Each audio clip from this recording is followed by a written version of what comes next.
혹시 중국 요리 좋아하시나요? 얼마 전에 제가 점심을 먹으러 중화 요리 식당에 갔습니다. 근데 늘 하는 고민이 짜장면을 먹을까? 짬뽕을 먹을까? 이 고민을 늘 하곤 합니다. 그런 제게 고민을 없어주는 짬짜면이라는 메뉴가 늘 저에게 고마운 메뉴입니다. 그런데 최근에 그 메뉴판을 보고 깜짝 놀란 사실이 짬짜면 정도가 아니라 반반씩 모든 원하는 메뉴를 다양하게 먹을 수 있다는 것을 깨달았습니다. 탕볶밥, 탕짜면, 탕짬면, 짬짜면, 그리고 복짬면, 복짜면. 정말 보지도 못했던 이런 다양한 메뉴를 한 그릇에 반반씩 먹을 수 있는 것을 보고 정말 신세계를 경험하는 듯하였습니다. 그것뿐만 아니라 요즘 한국에서는 반반 분식, 반반 국수, 반반 파스타, 그리고 아웃백에서도 반반 메뉴가 출시되어서 흥행하고 인기 있는 메뉴로 많은 사람들이 편리하고 맛있게 먹을 수 있는 그런 메뉴가 출시되고 있다고 합니다. 얼마든지 각자의 취향과 기호에 맞게 우리가 원하는 음식을 먹을 수 있는 시대가 되었습니다. 또한 음식뿐만 아니라 여러 가지 영역에서 우리는 타협과 절충점이 그리고 중간이 가능합니다. 특별한 고민 없이 얼마든지 원하는 것을 얻을 수 있고 나에게 맞춤으로 편리하게 얻을 수 있는 것을 짬짜면을 통해서 알게 되었습니다. 그런 가운데 오늘 이 본문 말씀을 묵상하면서 우리가 갖고 있는 믿음, 우리가 믿고 있는 이런 예수님의 신앙도 우리의 입맛대로 세상 반, 교회에서의 믿음 반, 하프앤하프 신앙이 되어가고 있진 않나 돌아보는 묵상이었습니다. 나의 반쪽짜리 그러한 나의 입맛대로의 신앙이 아닌 우리의 시선을 온전히 하나님께 올려들어 주님을 만나는 귀한 저녁의 시간이 되길 축복합니다. 오늘 본문 함께 읽은 말씀은 우리가 흔히 잘못 이해하기를 뜨겁든지 차든지, 즉 확실하게 믿던지 아니면 믿지 말던지 똑바로 확실한 태도를 보여라 라고 이해를 하기도 합니다. 그렇지 아니하면 하나님께서 이 미지근한 행동을 싫어하시고 가증스럽게 여기한다고 생각을 합니다. 또는 뜨거운 것은 성령 충만한 열정, 그리고 차가운 것은 이성적인 자세로 생각을 하며 이 모호한 태도를 보이는 자들을 하나님께서는 내치신다고 이해하기도 합니다. 그러나 오늘 우리가 함께 읽은 이 본문의 말씀은 그러한 뜻이 아닙니다. 라오디게아 지역에는 물이 굉장히 부족했던 지역입니다. 물 공급이 로마 지역에 있었음에도 불구하고 늘 물 공급이 부족했고 물이 필요했던 나라였습니다. 그래서 그때 역사학자였던 스트라보의 말에 따르면 라오디게 지역의 물을 마실 수는 있지만 그 물이 극도로 석회질이었다고 합니다. 그래서 그 지역 주변에 골로세라는 지역이 있고요. 그리고 히에폴라스라는 지역이 있는데요. 골로세라는 지역에서는 차가운 물을 얻을 수 있습니다. 그리고 히에폴라스라는 10km 떨어진 곳에서는 뜨거운 온천수와 같은 그리고 질병을 치유할 만한 그런 능력이 있는 뜨거운 온천을 얻을 수가 있다고 합니다. 하지만 이 지역에서는 그러한 뜨거운 물도 없고 그리고 차가운 물도 없는 석회질, 굉장히 덥고 미지근한 물밖에 없었다고 합니다. 그렇기 때문에 뜨거운 강천에서 중간에 이제 파이프를 연결해가지고 겨우겨우 미지근한 그 미온수를 이렇게 공급받아서 물을 사용했다고 합니다. 그런데 이 공급받은 이 물조차도 침전물으로 가득해서 미지근해서 마실 수가 없었고 특히 마실 수가 없으면 목욕물이라도 쓸 수 있어야 하는데 목욕물조차도 쓸 수 없을 만큼 굉장히 석회질로 가득했기 때문에 먹는 것도 씻는 것도 불가능한 물이었습니다. 그래서 하나님께서는 이 목욕할 물도 아니고 마실 수 있는 물도 아닌 이 물을 바로 라오디게아 신앙에 비유해서 말씀하셨습니다. 차갑지도 아니하고 덥지도 아니한 이 물이 바로 너희의 신앙과 같다. 그러니 회개하라는 메시지였습니다. 그래서 오늘 우리 함께 읽은 본문 15절의 말씀은요. 뜨거움은 온천의 뜨거움을 이야기하고 차가움은 생수의 차가움을 이야기하는 것입니다. 즉 우리가 예수 그리스도의 제자로서 부름받은 제자의 삶은 제자답게 살아야 하고 하나님의 자녀로서 부름받은 삶은 하나님의 자녀답게 살아야 한다는 메시지입니다. 고등학교 때 제가 엄청 친하게 지냈던 친구가 있습니다. 그 친구가 얼마 전에 카톡을 보냈는데요. 그 친구는 DTS 하와이 코나에 이제 훈련을 받으러 갔습니다. 그런데 사진 한 장이랑 이러한 카톡을 보냈습니다. 사진이 어떤 사진이었냐면 그 친구는 이제 열방대학교에 훈련을 받으러 갔는데요. 그 열방대학교에는 각 나라 국기가 이렇게 쭉 세워져 있습니다. 그 사진을 찍어서 이렇게 보냈습니다. 우리의 열정 기억나니? See you at the pole이라고 보냈습니다. See you at the pole이란 국기 개항대 기도 모임을 뜻합니다. 미국에서 일어난 한 소녀의 순교로 인해서 학교에서 기도하는 모임이 시작됐습니다. 그래서 그 나라와 민족과 10대들이 예수님을 알 수 있도록 학교에서 부흥운동이 시작된 것을 알고 제가 10대 때 하나님을 뜨겁게 사랑했던 그 열정으로 학교에서 기도 모임을 시작했습니다. 중학교, 고등학교 제가 다 한국에서 일반계를 나왔는데요. 기독교 학교가 아니지만 하나님께서 주신 그 열정으로 그 국기개항대 기도 모임을 시작했습니다. 처음에는 저와 친구 2명이서 시작을 했는데요.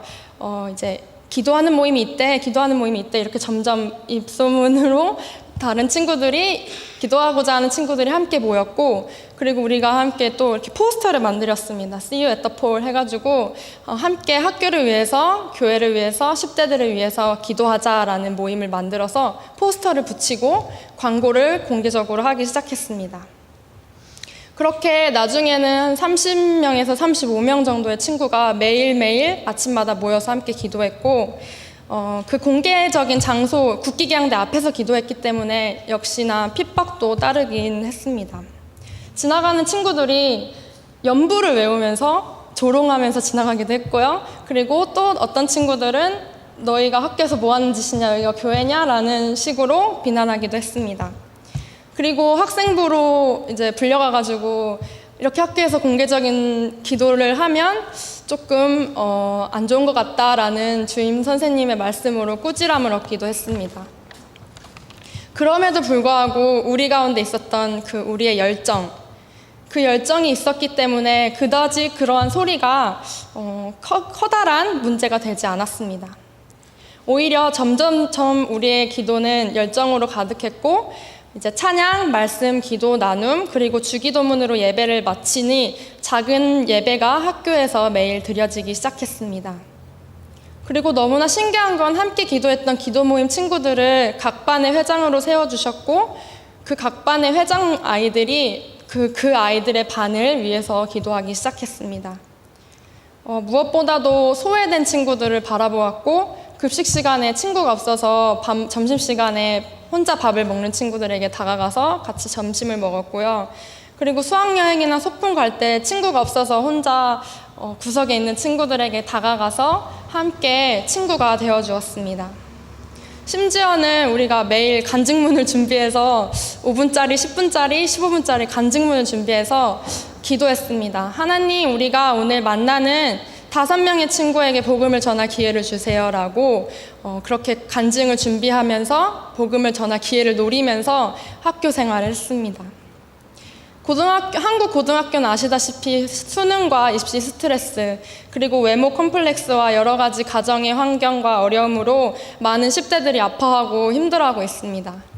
그들에게 하나님을 전했고 복음을 제시하며 함께 기도하는 모임으로 인도하고 또 교회로 전도하기도 했습니다.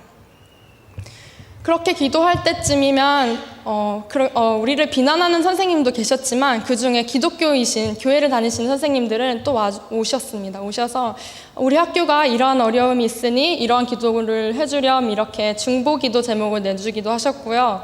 또 하루는 엄청 추운 겨울이었어요. 그래서 막 오들오들 떨면서 막 기도하는 가운데 교장 선생님이 부르신 거예요. 그래서 교장실로 가서 따뜻한 차를 주시면서 내가 기독교는 아니지만 내가 예수님을 알지는 못하지만 너희가 학교를 이렇게 사랑하고 기도하는 것이 굉장히 뿌듯하다라고 격려를 해주셨습니다.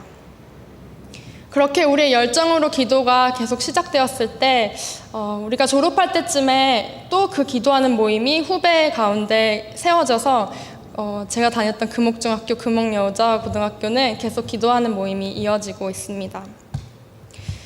그렇게 뜨겁게 주님을 사랑했던 10대, 그때 제 삶의 이유와 목적이 영혼 구원, 오직 하나님의 그 십자가의 그 사랑을 전하는 것이 제 삶의 이유와 목적임을 깨닫고 부족하지만 신학을 공부하기로 결정을 했습니다.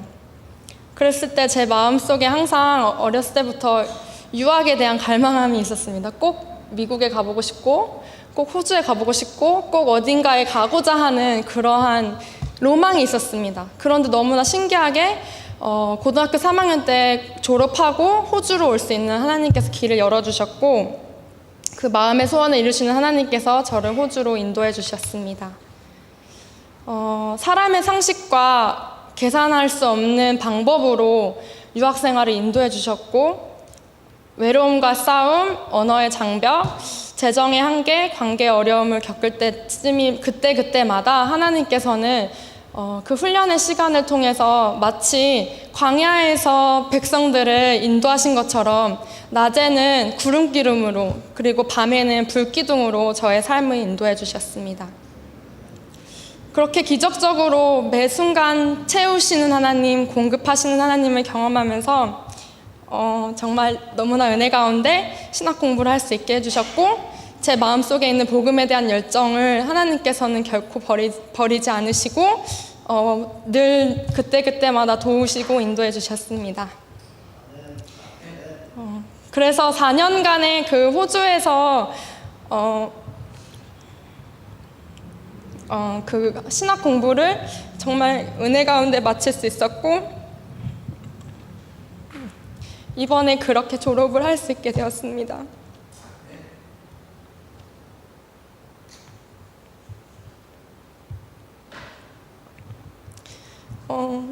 하나님께서는 너무나 정확한 방법으로 저의 삶을 인도해 주셨고 그리고 그렇게 공부가 마칠 때쯤에 하나님께서 귀한 이렇게 아름다운 교회를 인도해 주셔서 천하보다 귀한 어린이를 섬길 수 있는 자리를 허락해 주셨습니다. 그런데 너무 신기한 게요.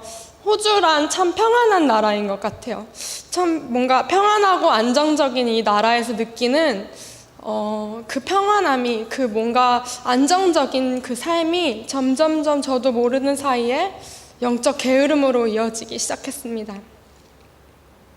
그렇게 뜨겁게 10대 때 주님을 찬양하고 예배하고 전도했던 저의 삶과 달리 그렇게 하나님께서 인도해 주셨음에도 불구하고 어느새부터인가 습관적으로 주일날 예배를 드리기 시작했습니다. 한 영혼을 향하여서 울며 기도했던 그 기도는 잊은 지가 오래되었고 토요일이 되면 사역 준비를 당연하게 하고 주일이 되면 사역을 또 너무나 당연하게 하게 되었습니다.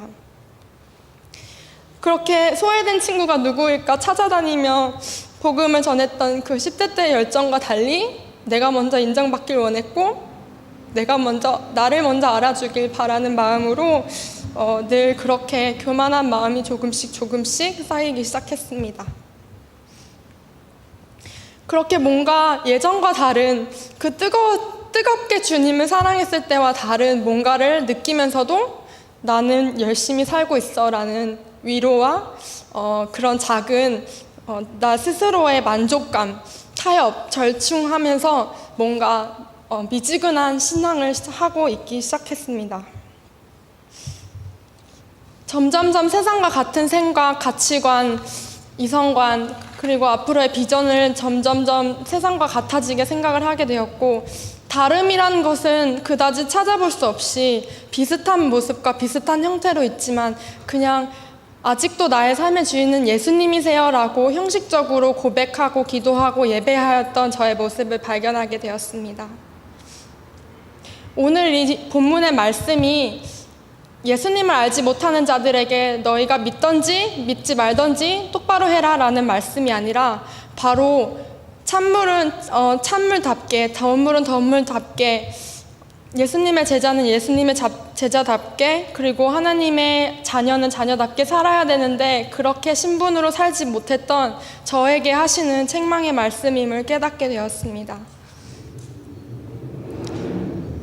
라오디아계 교인이 꾸지람을 받게 된 원인이 바로 오늘 본문 17절에서 나와 있습니다. 내가 말하기를 나는 부자라 부요하여 부족한 것이 없다 하나 내 공고한 것과 가련한 것과 가난한 것과 눈먼 것과 벌거벗은 것을 알지 못하는도다. 이들의 영적인 나태함, 영적인 미지근함의 시작이 바로 그 영원한 복음, 영원한 생명의 신 하나님을 우선순위로 보기보다 세상적인 가치에 먼저 두었을 때 시작되었습니다. 예수 그리스도가 제일 먼저 삶의 우선순위가 되지 않고 인생의 편안함, 안락함, 그리고 삶에서 중요시 여기는 그러한 여러 가지 부수적인 것들이 우선순위가 되었을 때 바로 예수님께서 책망하시는 그 미지근하여 토해버리고 싶다라는 그런 말씀을 하시는 그 겉모습만 그리스도인 그러한 교인을 책망하신 말씀을 바로 오늘 17절에서 찾을 수 있습니다. 얼마 전에 제게 그 카톡을 보냈던 우리의 열정 기억나니? 라고 했던 그 친구의 카톡이 바로 주님께서 저에게 물으시는 것 같았습니다. 혜정아, 너가 10대 때 나를 그렇게 뜨겁게 사랑했던 열정 기억하니? 나를 순수하게 찾고 그 예수님을 전하고자 했던 그 시간 기억하니? 라고 물어보시는 것 같았습니다. 나의 생명조차 조금 더 아까운 것으로 들이지 않고 복음 전하는 선교사라고 꿈을 꾸면서도 적당히 너무 유별나지 않게 편하게 자유롭게 라는 신앙생활로 점점 타성에 젖어가는 제 모습을 발견하게 되었습니다. 정말 내가 전도사라 맞나라는 생각할 정도로 이렇게 미지근한 이 모습을 회개하며 이 말씀을 눈물로 준비하게 되었습니다. 2015년 아름다운 교회 목표가 바로 하나님을 기분 좋게 해드리는 교회입니다. 하나님의 마음을 어떻게 하면 기분 좋게 해드릴 수 있을까 많은 고민을 하게 되었습니다. 마치 여름에 오늘 너무 날씨 더운 것처럼 이때 정말 차가운 물을 마실 때 너무 시원하고 너무 좋더라고요. 근데 하나님 마음을 마치 이 더운 여름에 차가운 냉수처럼 시원하게 해드릴 수 있는 방법이 무엇이 있을까? 그리고 또 하나님의 마음을 뜨거운 사랑으로 내가 예수 그리스도를 사랑했던 그 첫사랑으로 예수님을 어떻게 하면 뜨겁게 해드릴 수 있을까라는 고민과 묵상을 하게 되었습니다. 우리 2015년 교회 표어와 같이 예수 그리스도의 마음을, 하나님의 마음을 기쁘게 해드리는 방법이 바로 우리가 적당히 세상 반, 교회에서 생활 반, 하프앤하프 신앙이 아닌 온전한 우리의 시선을 주님 앞에 올려드리고 집중하고 우리의 열정을 회복하여 삶과 삶이 예배가 되고 말씀과 기도와 전도, 나눔, 사랑이 회복되어 정말 차갑던지 뜨겁던지 확실하게 하라는 그 주님의 말씀처럼 하나님의 자녀다운 삶, 예수 그리스도의 제자다운 삶을 나타내고 살 수 있기를 소망합니다. 그렇게 우리의 열정을 회복하고 하나님 앞에만 다시 나아갈 수 있다면 오늘 말씀을 통해 하나님께서 밀어주시는 축복의 삶을 살 수 있으리라 확신합니다. 주님께 다시 돌아오기만 하면 하나님께서는 기다리고 계심을 알 수 있습니다. 20절, 21절 말씀입니다. 볼지어다 내가 문 밖에 서서 두드리노니 누구든지 내 음성을 듣고 문을 열면 내가 그에게로 들어가 더불어 먹고 그는 나와 더불어 먹으리라. 이기는 그에게는 내가 내 보좌에 함께 앉은 것과 같이 하리라. 귀 있는 자는 들을지어다. 아멘. 우리의 열정을 회복하여 온전히 우리의 시선을 하나님 앞에 올려드리길 소망합니다. 함께 시선을 찬양하겠습니다. 내게로 전을 들어 주를 보기 시작할 때 주의 일을 보겠네. 내 작은 마음 돌이키사 하늘에 꿈꾸게